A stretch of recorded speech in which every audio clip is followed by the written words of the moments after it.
A retired LAPD detective says he has solved the murder of rapper Tupac Shakur, who was gunned down in Las Vegas nearly 20 years ago.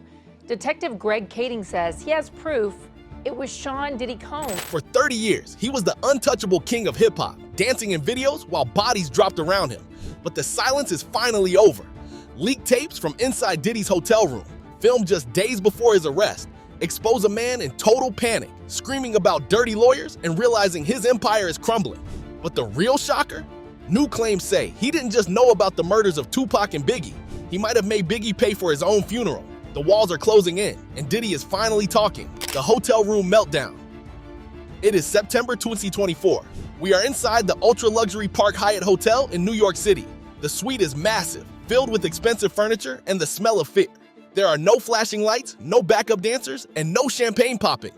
It is just Sean Diddy Combs, his sons Justin and Christian, and a camera crew he hired himself. He thought he was filming his great comeback story. Instead, he was documenting his own destruction.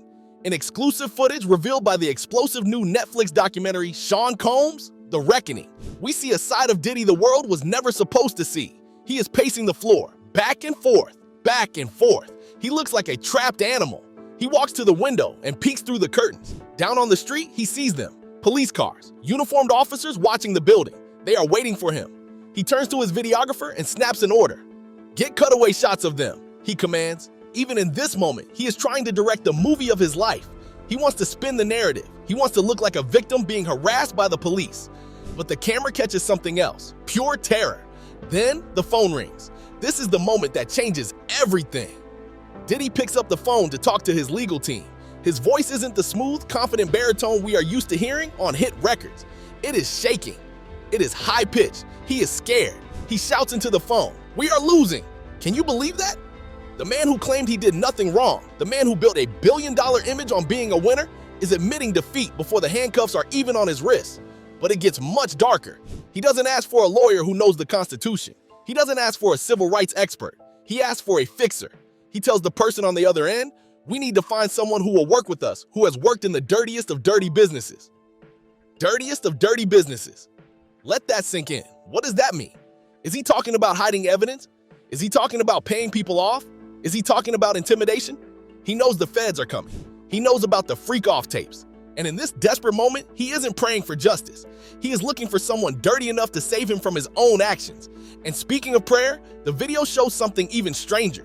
In the middle of this manic panic, Diddy stops. He looks around the room, his eyes wide and unfocused. He says, "God told me to do nothing, so I got to do what God told me to do."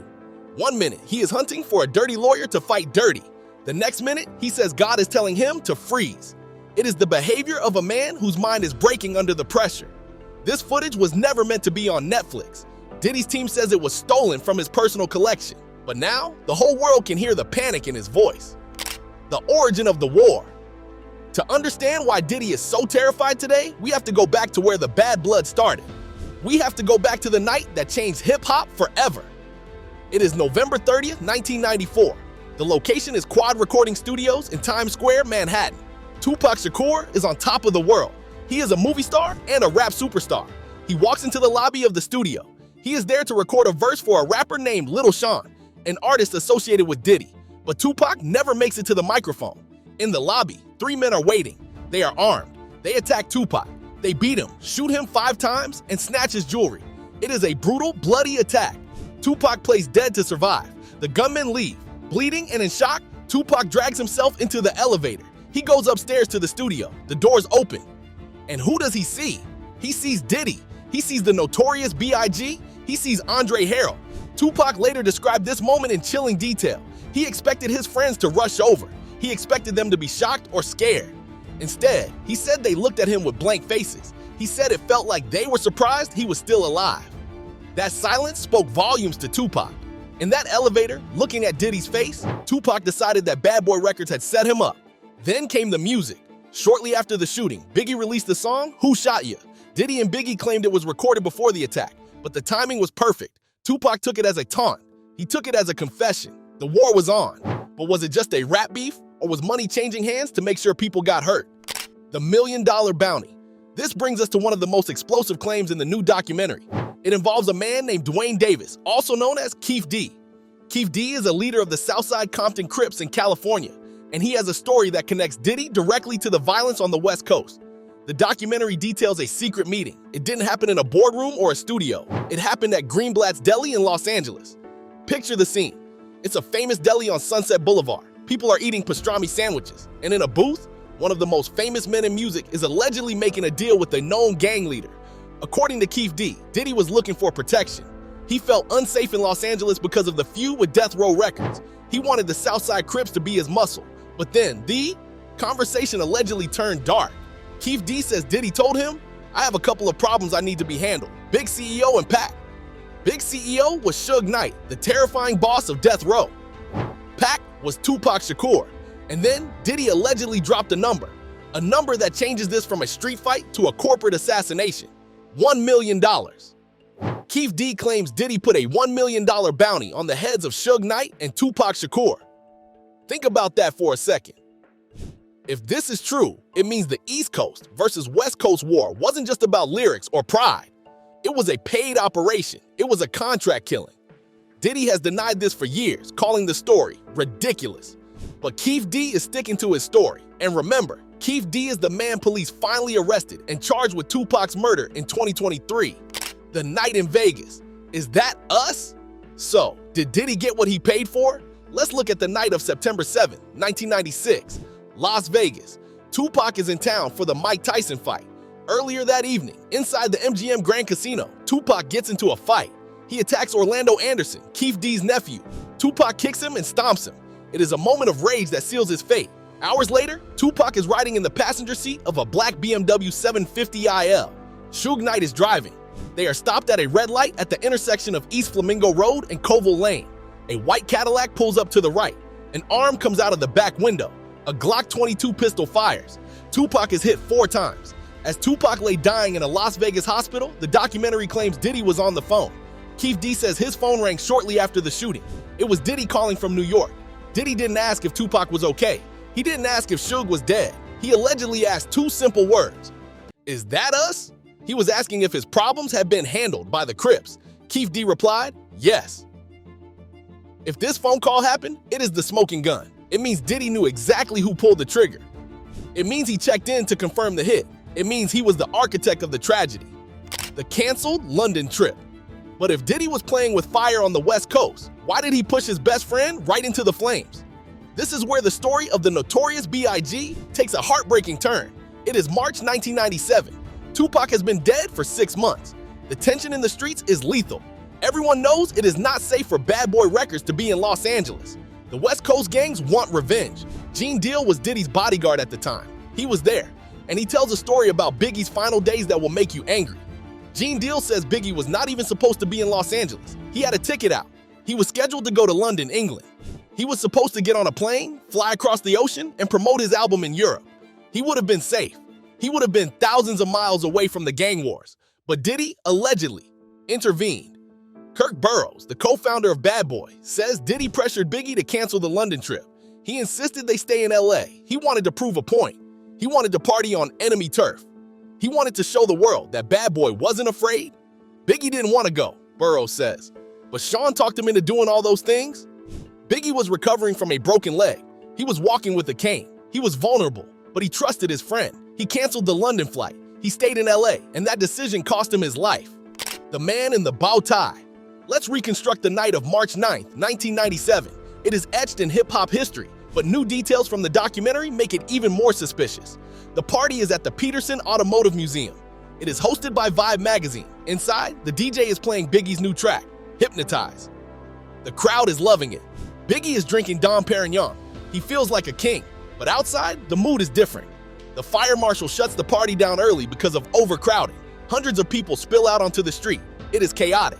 Gene Deal, the bodyguard, is scanning the crowd, and he sees something that haunts him to this day. Standing near the exit, Deal notices a man. He isn't dressed like a gang member. He isn't wearing colors. He is wearing a blue suit and a bow tie. He looks like he belongs to the Nation of Islam, but he is acting strange. He is lingering. He is watching. Deal says he warned Diddy. He told him about the suspicious man, but the entourage kept moving. Then comes the security formation. This is where people ask, was Biggie sacrificed? Diddy gets into the lead vehicle, a Suburban. He is surrounded by security. Biggie gets into the second vehicle. He is sitting in the front passenger seat. He is exposed. The cars pull out. Diddy's car speeds through the intersection. He clears the light. He is gone, safe. But Biggie's car gets stuck. The light turns red at the corner of Wilshire Boulevard and South Fairfax Avenue. Biggie is a sitting duck. Suddenly, a dark Chevy Impala SS pulls up right next to Biggie's window. The driver rolls down the window. And there he is, the man in the blue suit and bow tie. He looks Biggie in the eye. He raises a 9mm blue steel pistol. 4 shots. The shooter didn't spray the car, he aimed. 1 bullet hits Biggie's arm, 1 hits his back, 1 hits his thigh. But the fatal bullet enters his right hip and tears through his colon, liver, heart, and lung. Diddy turns his car around and rushes Biggie to Cedars-Sinai Medical Center. But it is too late. At 1:15 a.m., the King of New York is pronounced dead. The documentary asks the hard questions. Why did Diddy's car leave Biggie behind? Why was the security so loose on a night when they knew people wanted them dead? Why did they stay in LA when they could have been in London? The funeral bill scandal. The betrayal didn't end with the bullets. What happened after? Biggie died is perhaps the coldest story of all. We all remember the funeral. It was a massive event in Brooklyn. Thousands of fans lined the streets. Diddy was right there in the front. He wore a crisp suit. He looked devastated. He carried a cane. He released the tribute song, "I'll Be Missing You," which became a global hit. He played the role of the grieving brother perfectly.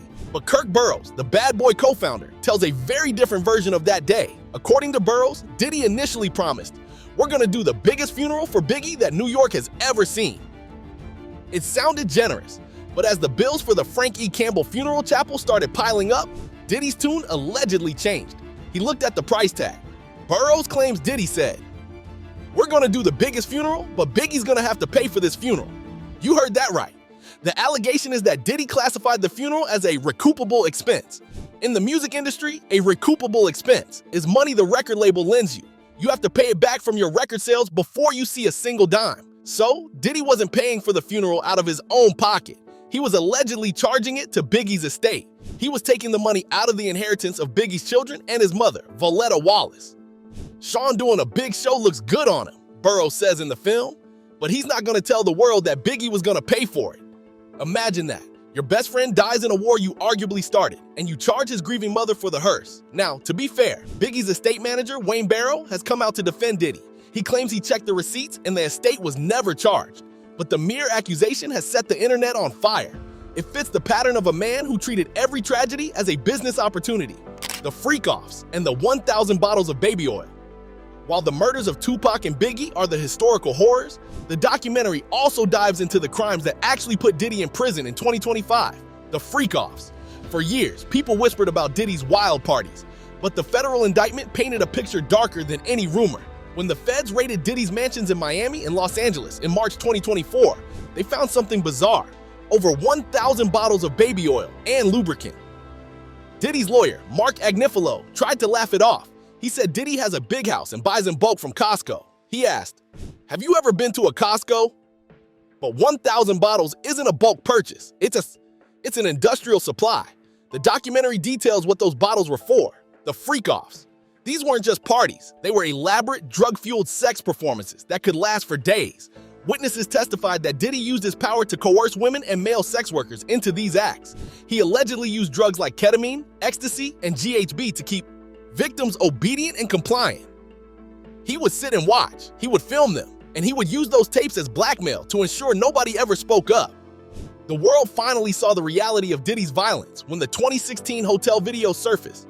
It showed him chasing his girlfriend, Cassie Ventura, down a hallway at the Intercontinental Hotel. He was wearing a towel. He grabbed her by the neck. He threw her to the floor. He kicked her. For a decade, he denied abusing her. But that video didn't lie. It showed a predator. And shockingly, the documentary reveals that Diddy allegedly paid the hotel security staff $50,000 to buy that tape and bury it. He kept his secret hidden for 8 years with cash. The split verdict: you cannot clap with one hand. In 2025, Diddy faced a jury. The charges were sex trafficking and racketeering. If convicted of everything, he would die in prison. But the verdict was a shock. The jury found him guilty of transportation for prostitution, 2 counts. But they found him not guilty of the most serious charges like sex trafficking. Why? The documentary interviews 2 of the jurors, and their logic is fascinating. Juror 75, a man, explains why he voted not guilty on trafficking regarding Cassie. He looked at their relationship and saw a toxic romance, not criminal force. He used a strange metaphor. It's like both hands clapping together. You cannot clap with one hand. He believed that because Cassie stayed with him and because she sent him affectionate text messages after the abuse. It wasn't trafficking. He saw it as a luxury lifestyle she chose. Juror 160, a woman, had a different view. She admitted the video of Diddy beating Cassie was unforgivable. She said, "You can't beat that small girl like that." But she voted not guilty on trafficking too. Why? Because, as she put it, domestic violence wasn't one of the charges. They followed the strict letter of the law. They knew he was a violent man, but they couldn't convict him of trafficking based on the evidence presented. So, Diddy got 50 months, 4 years. Many people think he got off easy, but the reckoning is a different kind of trial. It is a trial by public opinion. And here, there is no reasonable doubt. The Gene deal and Justin Combs' paternity rumor. The documentary doesn't just stick to legal facts. It exposes the dirty war happening in the streets and online. Gene Deal, Diddy's former bodyguard, has become a central figure in exposing Diddy's secrets. But in doing so, things got personal. Very personal. Gene Deal has been involved in spreading a rumor that cuts deep into Diddy's family. The rumor is that Diddy is not the biological father of his son, Justin Combs. The rumor suggests that Justin's real father is a man named Anthony Wolf Jones. Wolf Jones was Diddy's close friend and bodyguard. He was with Diddy during the infamous 1999 club shooting with Jennifer Lopez. Wolf was later killed in 2003. Gene Deal admitted in an interview that he let this rumor spread as a tactic. He said, "I went to war with this dude, and when you go to war, you use any and everything that comes your way." He admits he let Justin, an innocent young man, get hurt just to hurt Diddy. Misa Hilton, Justin's mother, is furious. She posted a statement on Instagram slamming Gene Deal and the documentary. She called it a cruel game built on rumors and agendas. She says her son is being harassed because of these lies. This shows just how toxic the fallout has become. Diddy's empire isn't just collapsing, it is poisoning everyone involved, even the children. 50 Cent, the executive executioner. We cannot talk about this documentary without talking about the man behind it, Curtis 50 Cent Jackson. 50 Cent has been trolling Diddy for 20 years. He has been telling us Diddy was dirty since the early 2000s. He made jokes about Diddy knowing who killed Biggie. He made jokes about the fruity drinks. People thought he was just being a bully. Turns out, he was warning us. As executive producer of The Reckoning, 50 Cent has weaponized the truth. He says the documentary is a voice for the voiceless. He claims proceeds will go to victims of sexual assault. But let's be real, this is also the ultimate revenge. 50 Cent has taken Diddy's most private moments, his fear in the hotel room, his desperate prayers, and broadcast them to the world.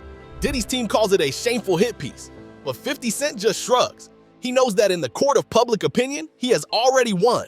As of December 2025, Sean Combs is sitting in a cell at the Fort Dix Federal Correctional Institution in New Jersey. He spends his days in a dormitory-style unit. He recently organized a Thanksgiving dinner for inmates, trying to maintain some semblance of his mogul status even behind bars. But the damage is done. The stolen tapes have stripped him of his mystique. We now see him not as a boss, but as a man pacing in a hotel room, terrified of his own reflection.